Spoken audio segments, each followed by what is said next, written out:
محترم مسلمانانو او قابل قدر اوریدونکو، نن چې کومه زموږ وظیفه ده دا ډیره زیاته محترمه او محترم ده او ډیره زیاته ناشنا وظیفه ده. داسې وظیفه ده محترمو چې الله پاک به د انسان په ژوند کې انقلاب راولي. الله پاک سره د انسان تقدیر محترمه دا بدلی. کله محترمو انسان دا وظیفه د یو مقصد دپاره کوي، الله پاک مقصد دا پوره کوي. کله انسان دا وظیفه د یو حاجت دپاره کوي، الله پاک حاجت انسان ته ضرور دا پوره کوي. محترمو کو حاجت د رزق وي، د مال او دولت وي، د غرنګې د ګاډي وي، د بالکور وي، انشاءالله العزیز الله پاک به تمام حاجات ستا پوره کړي. کو چېرته په امتحان کې د کامیابۍ لپاره وي، انشاءالله الله پاک به ستاسو تمام حاجات دا پوره کړي. څومره مسایل دي، څومره مشکلات دي، کو څوک د هغې لپاره وظیفه کوي، انشاءالله الله پاک به تمام مشکلات دا به ختم کړي. مکمل ترتیب مکمل طریقه تاسو په دې ویډیو کې ښایم. کوشش وکړئ د ثواب په نیت باندې مخکې ملګرو سره شیر کړئ. بسم الله الرحمن الرحیم. شروع کوم د ډیر زیات بخښونکي او د ډیر زیات مهربان رب په نوم باندې.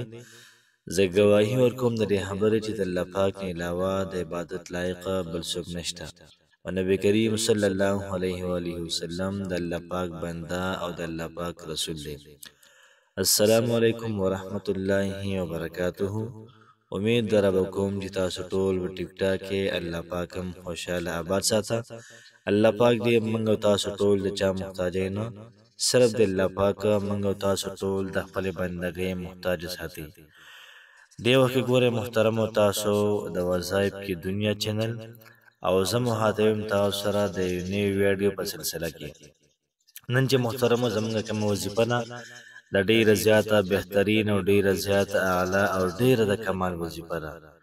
څومره چې محترمو بزرګان دین دي هغوی په دې وظیفه باندې ډیر زیات محترمو تجربې په دې باندې کړې دي او بیا محترمو د هرې مسلې حل دی په دې وظیفه کې دا هغوی موندلی دی.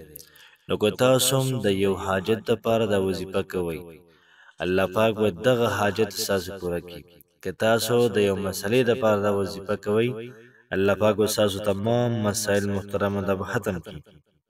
نن سبا د ایټاګم ټسټونه راوتي دي یا دغه رنګې د نهم لسم کوم اګزام دی، ورپسې بیا د IPSC کوم اګزام دی. نو د اګزام لپاره محترم کو څوک دا وظیفه کوي، نو الله پاک ګوره تمام مسلې د پیپر حوالې سره څومره دي دا به حل کړي. بهترین تیاری توفیق به الله پاک محترم انسان له ورکړي. کوشش وکړئ دا وظیفه هر څوک کولی شي، ځکه چې ډیره زیاته بهترین او ډیره زیات اعلی ده. تاسو ته محترمو دا کلمات وایم، انشاءالله تاسو پته ولګي چې څومره د کمال وظیفه ده. ترتیب او طریقه کار مکمل تاسو سره شریک کوم. ترتیب محترمو دا وي چې کله تاسو دا وظیفه کول غواړئ، د ماسوتن د مانځه نه بعد تاسو به 2 رکعته نفل صلات حاجت وکړئ. نیت کوم نظر د اخلاصه 2 رکعته صلات حاجت مونځ ادا کوم په دې حاضر وخت پر رضا د خدای خاص ولای تعالی را محمد کعبه شریف په لور کو. الله اکبر. تاسو به ثنا وایي ورپسې اعوذ بالله بسم الله او ورپسې سورۃ الفاتحه. د سورۃ الفاتحه نه بعد به تاسو یو ځل سورۃ الکافرون وایي. قل یا ایها الکافرون لا اعبد ما تعبدون ولا انتم عابدون ما اعبد ولا انا عابد ما عبدتم ولا انتم عابدون ما اعبد لكم دينكم ولي دين. یو پیر به سورۃ الکافرون وایي، ورپسې بیا به رکوع به وکړئ، سجده به وکړئ او پا به سئ 2 رکعت ته. بیا به بسم الله وایي او د هغې نه بعد به سورۃ الفاتحه. بیا د هغې نه بعد یو پیر سورۃ الاخلاص دا به ووایئ، رکوع به وکړئ، سجده به وکړئ، قاعده به وکړئ. نو ستاسو به 2 رکعته صلات حاجت مونځ دا برابر شي.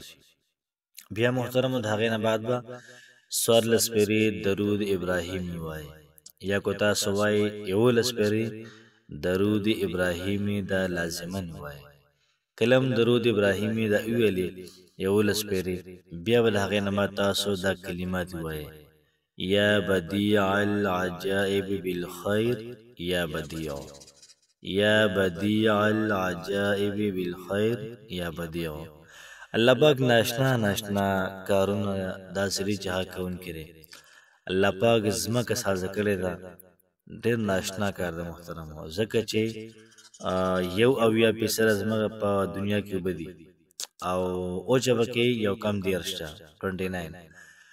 نو وچه څومره لږه ده، اوبه څومره دي، یو قسم نه د دنیا په سمندر د پاسه ایښې ده. بیا الله پاک ناشنا کار دا کړی چې اسمانونه ساز کړي دي بغیر د ستنو، نه پکې سیخ شته، نه پکې پیلر شته، نه پکې سیمټ وغیره شته. الله پاک د ناشنا ناشنا کارونه کوونکی دی. انسان پیدایش چې کوم دی ډېر زیات ناشنا دی. الله پاک د انسان خوله پیدا کړې ده، سترګې پیدا کړې دي، دغه رنګې بدن کې زړه پیدا کړی دی، رګونه پیدا کړي دي. هر یو څیز الله پاک ډېر ناشنا ناشنا کړی دی. دغه رنګې ونې راخیږي، بوټي راخیږي. یو بوټی داسې وي چې هغه میوه کوي، او سره خوا کې بوټی داسې وي هغه میوه نه کوي. یو که میوه کوي نو هغه خوږ وي، بل که کوي نو هغه تریخ وي. الله پاک ډېر زیات ناشنا ناشنا کارونه کوونکی دی. نو محترمو که تاسو کو څه مسله وي یا ستاسو کو څه حاجت وي نو وظیفه شروع کړئ. انشاءالله العزیز الله پاک به دومره انقلاب راولي چې ستاسو په وهم او ګمان کې به دا کار نه وي او دا به وشي څنګه تاسو غواړئ، خو بس تاسو صرف الله پاک راضي کړئ. انشاءالله العزیز الله پاک به ستاسو تمام مسائل دا به ختم کړي، تمام پریشانۍ دا به ختم کړي. څومره حاجات دی الله پاک به دا پوره کړي. ښکلې پرسکونه زندګي به الله پاک تاسو ته درکړي. الله پاک مو خوشحاله آباد ساته. السلام علیکم ورحمة الله وبرکاته.